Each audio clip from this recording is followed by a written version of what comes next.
तो हम मोल से संबंधित न्यूमेरिकल क्वेश्चन गणितीय प्रश्न को बना रहे थे, जिनमें से मोल से संबंधित द्रव्यमान आधारित प्रश्न को आपको सिखा दिया गया था। आज देखते हैं मोल से संबंधित आयतन आधारित प्रश्न, यानी आयतन से संबंधित क्वेश्चन को। जैसे इसका इस संबंध में फार्मूला क्या होता है, number of mole equal to, जब आयतन फॉर्म में दिया रहता है मोल बराबर दिया गया आयतन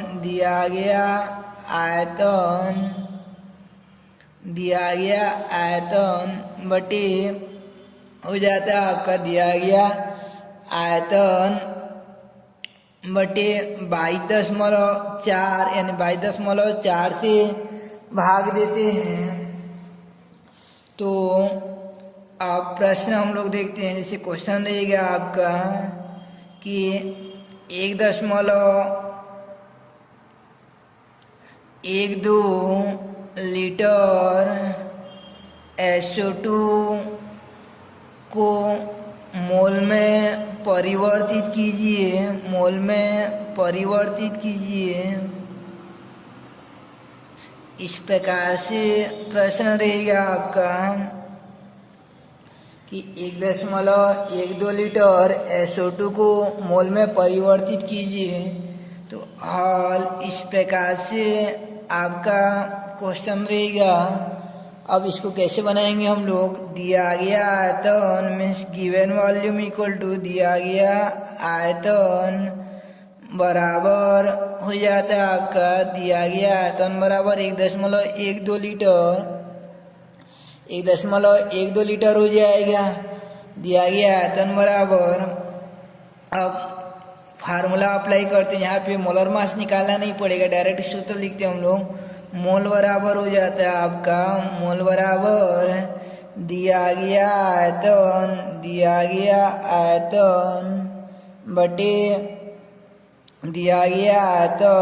बटे 22.4 मीन्स हो जाता है आपका दिया गया आयतन कितना है 1.12 लीटर डिवाइडेड बाई 22.4। अब यहाँ पे दशमलव संख्या आ गया बट्टे के ऊपर और बट्टे के नीचे। तो करना क्या है, ऊपर में दाएं तरफ से 2 स्थान बाद दशमलव दिख रहा है, 2 स्थान बाद दशमलव दिख रहा है।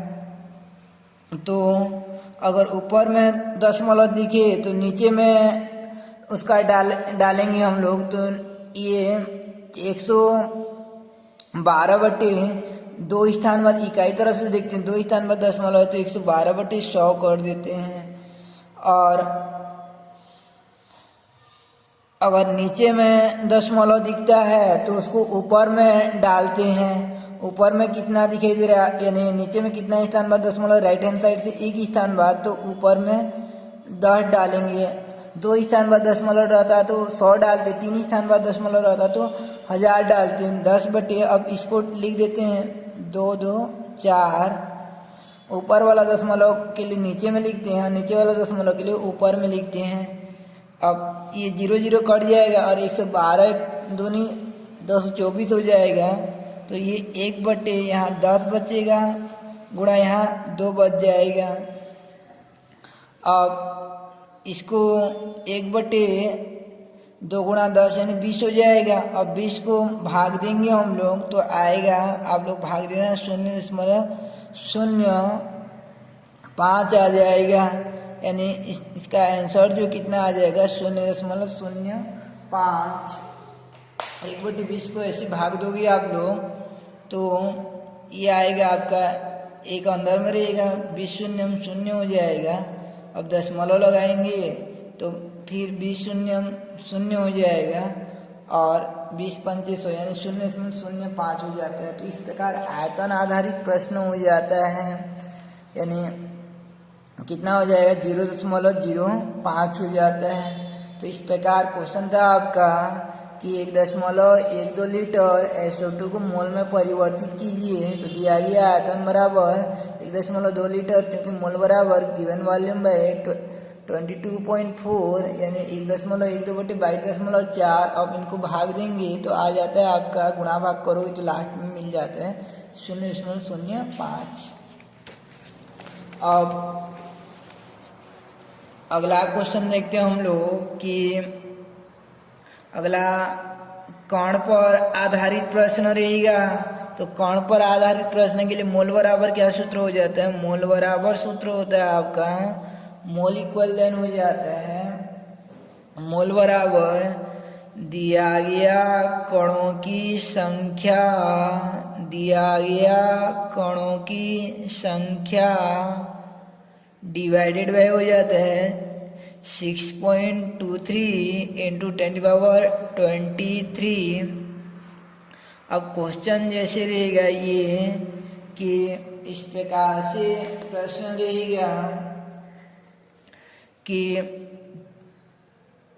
1.5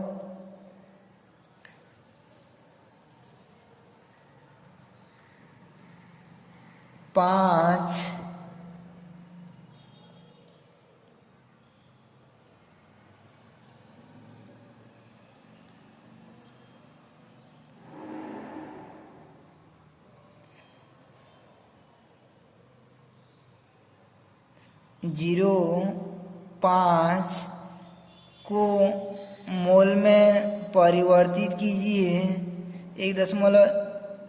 क्वेश्चन जो इस प्रकार से है, जैसे 3.01 गुणा 10⁻10 इतना है को मोल में परिवर्तित कीजिए।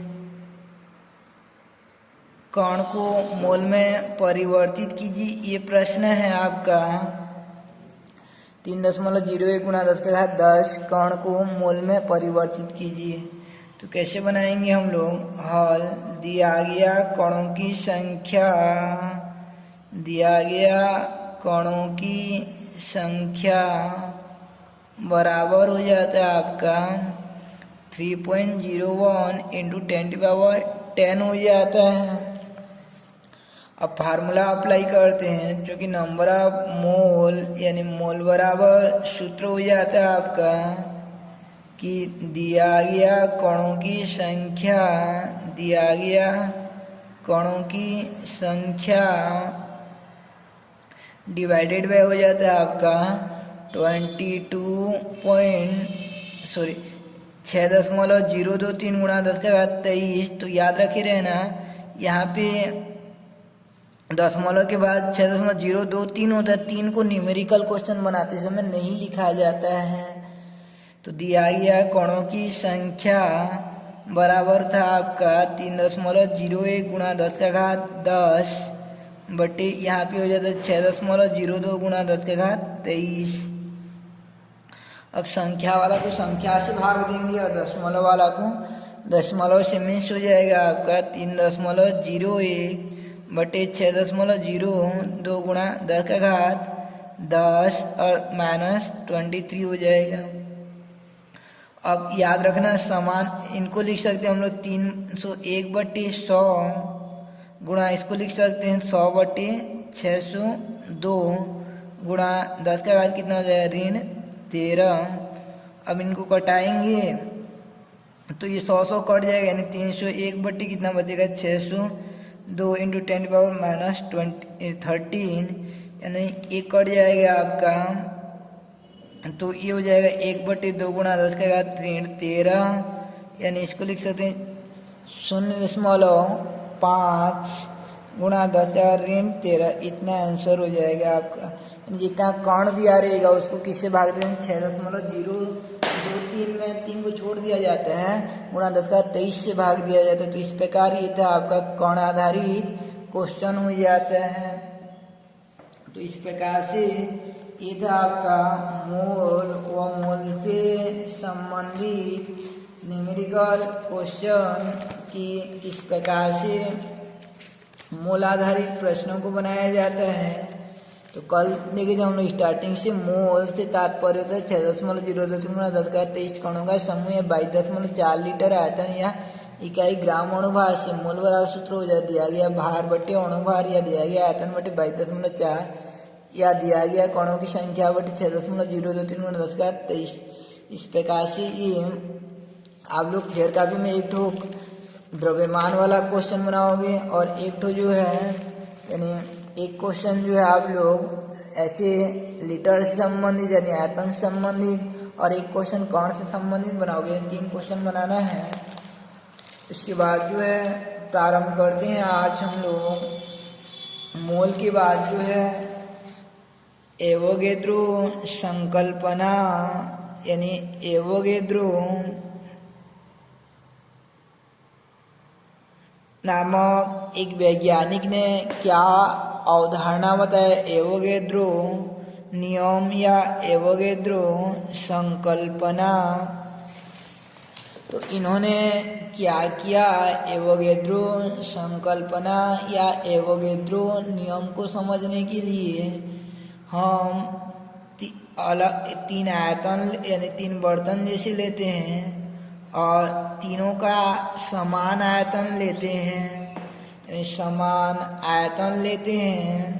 समान आयतन, तीनों का आयतन जो है इक्वल रहता है और इनका टेम्परेचर यानी ताप को भी समान रखते हैं और वातावरण के दाब को भी समान रखते हैं, यानी ताप दाब व आयतन को तीनों का इक्वल रखते हैं और तीनों में अलग अलग गैस डालते हैं, यानी इसका भी समान आयतन डाल दें। जैसे SO2 का 5 लीटर इसमें डाले समान ताप दाब पर जैसे 25 सेंटीग्रेड और एक वायुमंडलीय दाब एक ATM एटमॉस्फेयर पर यहाँ पे 5 लीटर डालें SO2 को।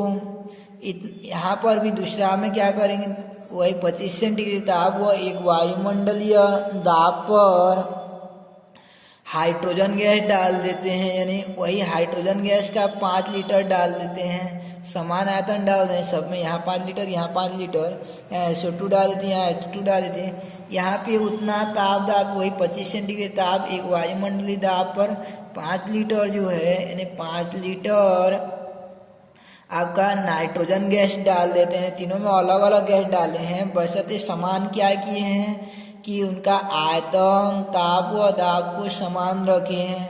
तो इस दौरान एवोगैड्रो ने क्या देखा कि इनमें जितना कण रहता है इसमें भी कणों की संख्या उतना ही आती है, इसमें भी कणों की यानी कणों की संख्या में कोई परिवर्तन नहीं होता है कि समान ताप दाब व आयतन पर समान ताप दाब व आयतन में अणुओं की संख्या, चाहे जो भी गैस लिया जाता है अणुओं की संख्या क्या आ जाती है, समान आ जाती है। यानी यहाँ पे मान लीजिए यहाँ पे 5 कण निकलते हैं तो यहाँ पे जैसे 10 कण निकलेंगे तो यहाँ भी 10 कण और यहाँ भी 10 कण, यानी कणों की संख्या या अणुओं की संख्या समान आती है, जिसे कि एवोगैड्रो परिकल्पना कहते हैं। यानी समान ताप व दाब पर समान आयतन में अणुओं की संख्या समान होती है। समान ताप दाब व आयतन में अणुओं की संख्या समान होती है और उसका वैल्यू कितना आता है, जितना कि 1 मोल में कण रहता है, यानी 6.023 गुणा 10⁻23 कण, इतना ही कण मिलते हैं। अगर तीनों का समान आयतन लेंगे समान ताप दाब लेंगे तो कणों की संख्या आता है 6.023 गुणा 10⁻23 कण। इसको इतना को कहा जाता है एवोगैड्रो, यानी एवोगैड्रो संख्या कहते हैं। क्या कहते हैं, ये संख्या को एवोगैड्रो संख्या कहते हैं, जैसे कि N0 से प्रदर्शित करते हैं या Na से प्रदर्शित करते हैं। कहीं पर N0 दिया रहेगा तो उसका वैल्यू कितना हो जाता है 6.203 × 10⁻23।